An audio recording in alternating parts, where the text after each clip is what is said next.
E aí, vamos direto ao ponto? Hoje, a nossa análise vai mergulhar de cabeça na vida de uma figura histórica simplesmente monumental, Josué. Aquele famosíssimo sucessor de Moisés, sabe?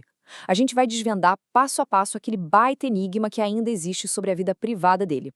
A história nos mostra um homem de vitórias gigantescas, escolhido a dedo para guiar o povo hebreu até a Terra Prometida. Mas olha, tem muito, mas muito mais por trás dessa figura do que os livros de história costumam jogar na nossa cara logo de primeira. Mas antes da gente tentar resolver esse super mistério, se esse conquistador icônico arranjou tempo, no meio de tanta batalha, para construir uma família, a gente precisa primeiro entender o homem que forjou uma nação. A trajetória desse cara tem que ser compreendida lá da base. E a própria identidade dele já entrega muita coisa. Saca só, o nome original dele, Oséias, significa simplesmente salvação. Só que Moisés foi lá e mudou o nome para Josué, que quer dizer o Senhor é salvação. Isso não foi só um detalhezinho linguístico à toa, não. Foi um aviso, uma pista fortíssima do papel que ele ia ter, como um verdadeiro instrumento divino para liderar e salvar o povo hebreu. Pensa bem, a base desse líder foi totalmente forjada no meio do caos. Ele nasceu no Egito, no auge daquela escravidão brutal, fazendo parte da tribo de Efraim. E ele só saiu de lá com mais de 40 anos de idade. É surreal pensar que ele passou anos e mais anos só absorvendo a paciência e a liderança do próprio Moisés, ali no dia a dia como assistente dele. E olha que detalhe interessante, alguns especialistas acham que ele pode ter usado um treinamento militar antigo, talvez até das tropas do faraó, para comandar de um jeito tão brilhante as tropas contra os amalequitas. Incrível, né? Agora, o que realmente virou o jogo na história dele foi aquela famosa missão de reconhecimento de Canaã. Imagina a cena, 12 espiões enviados, mas só Josué e Caleb bateram o pé e mostraram uma confiança inabalável na promessa divina. Eles diziam basicamente, vamos invadir sim, a Terra é fantástica. Enquanto isso, os outros 10, espalharam o terror, deixaram o povo em pânico e acabaram pagando um preço altíssimo por essa falta de fé. Um contraste e tanto. Aí o tempo passa, Moisés vai chegando ao fim da vida, lá nas planícies do Jordão, e o bastão precisava ser passado. E foi um evento gigantesco, super solene e público, na frente de todo mundo. O próprio Deus deu a missão diretamente a Josué, mandando ele ser forte e corajoso para a invasão que estava batendo na porta. Foi ali, naquele exato momento, que ele virou o novo líder absoluto de Israel. Com o comando nas mãos, o currículo dele já foi colocado à prova logo de cara. O primeiro obstáculo foi o Rio Jordão. E como eles resolveram isso? Com um milagre absurdo, que só rolou por causa de uma obediência cega a umas instruções bem incomuns, para falar a verdade. Assim que os sacerdotes com a Arca da Aliança encostaram o pé na água, o fluxo parou do nada e o povo todo atravessou pisando na terra seca. Loucura total. E ele continuou com essas táticas nada convencionais no famosíssimo cerco de Jericó. Esquece tudo que a gente sabe sobre tática militar clássica. A ordem aqui era marchar em volta dos muros da cidade todo santo dia. Aí, no 7º dia, os sacerdotes tocaram as trombetas, o povão gritou com todo e as muralhas impenetráveis simplesmente vieram abaixo. E um detalhe de ouro, antes disso tudo, ele manteve um sigilo absoluto com os novos espiões para não repetir o pânico público daquela primeira missão, lembra? Gênio! Mas calma lá, que a vida não é só vitória fácil, não. Nas batalhas de Ai, a desobediência interna de um cara chamado Acã, que pegou uns tesouros proibidos, custou uma derrota amarga logo de cara. Mas depois que resolveram esse baita problema, o segundo ataque foi uma aula de estratégia militar. Josué armou uma emboscada fantástica, fingiu que estava recuando, atraiu o exército inteiro para fora da fortaleza e aí garantiu uma vitória absoluta.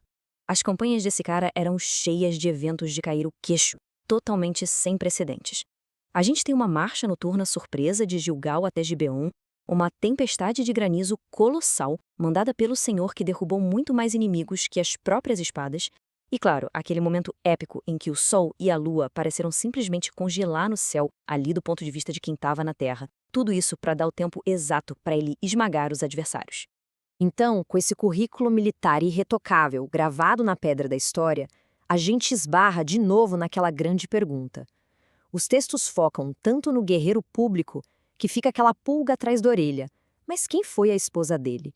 Quem de fato dividiu a vida privada com essa lenda?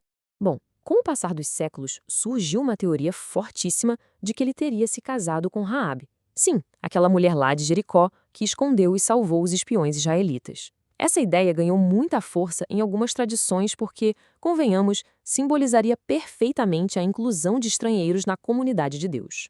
Só que, sendo bem racional e olhando de forma bem objetiva para as evidências dos textos, as histórias deles foram para lados totalmente opostos. Se a gente for lá no Novo Testamento, em Mateus capítulo 1, os registros mostram com todas as letras que a Raabe se casou com um cara chamado Salmão.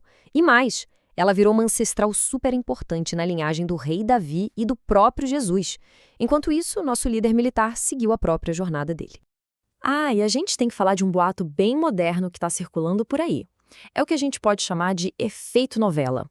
Algumas adaptações de TV recentes romantizam demais a história e inventaram um relacionamento fictício entre Josué e uma personagem chamada Aruna, ou, às vezes, Ana. É fascinante e até divertido ver como a mídia brinca com a percepção histórica.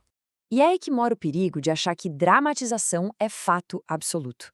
A verdade nua e crua é que o nome Aruna simplesmente não existe em nenhuma parte do texto bíblico. Se a gente for pesquisar para valer, vai achar Aruna como a personificação do amanhecer na mitologia hindu, um deus do mar lá dos Hititas ou, acredite se quiser, uma super-heroína da DC Comics, sem base hebraica nenhuma para isso. A palavra mais parecida que a gente acha nos textos antigos é Araúna. E, adivinha? Araúna era um homem. Um jebuseu que viveu séculos depois e vendeu um pedaço de terra, uma era, para o rei Davi. Fica mais do que provado que esses romances de TV são puramente obras de ficção para vender entretenimento. Mas então, cadê a resposta crucial para esse mistério da família? Ela está nas próprias palavras dele. Naquele discurso de despedida super poderoso, quando ele chama a nação de Israel para renovar a aliança, ele solta aquela frase que arrepia até hoje.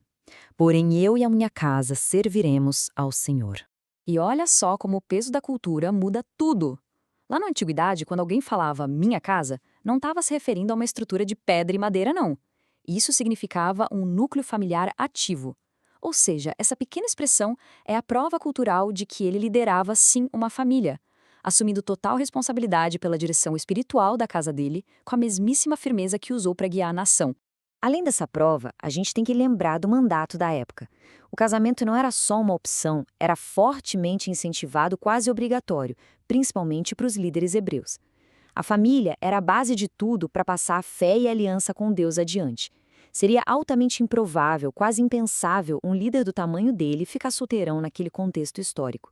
Simplesmente não faria sentido. E assim, esse gigante faleceu aos 110 anos de idade. Ele completou a missão de um jeito fiel e espetacular. Pegou o povo na opressão do Egito e não parou até estabelecer as tribos lá na Terra Prometida, descansando no fim nas suas próprias terras. Quando a gente amarra tudo e olha para esse perfil histórico, o que fica é a marca de um homem forjado na coragem inabalável desde a juventude. A grande sacada da vida dele foi a obediência cega aos comandos divinos. Ele era um cara de palavra e devoto de corpo e alma às leis do seu tempo. E depois de toda essa nossa análise, fica uma reflexão genial para a gente pensar. Fica claro que as vitórias estrondosas e as muralhas derrubadas começam, na verdade, do lado de dentro de casa. Como é que essa força invisível de ser fiel no silêncio da sua vida privada consegue ecoar pela história ao ponto de ser o alicerce das maiores conquistas de um líder? É uma lição fantástica que transcende o tempo e deixa muito pano para manga.